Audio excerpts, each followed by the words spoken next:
Stop buying overpriced dipping sauce. This Cane's sauce copycat tastes even better in just 2 minutes. Half a cup mayonnaise, 2 tablespoons ketchup, 1 teaspoon garlic powder, 1 teaspoon Worcestershire sauce, half a teaspoon black pepper, half a teaspoon paprika. In a bowl, add mayonnaise and ketchup. Mix until smooth and creamy. Add garlic powder, black pepper, and paprika. This is where the flavor kicks in. Pour in Worcestershire sauce for that deep, slightly tangy taste.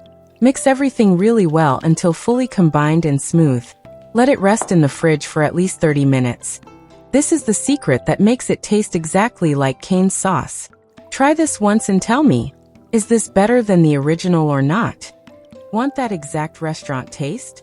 Add just a tiny splash of pickle juice. Mix it well and let it chill for 30 minutes. This one trick changes everything.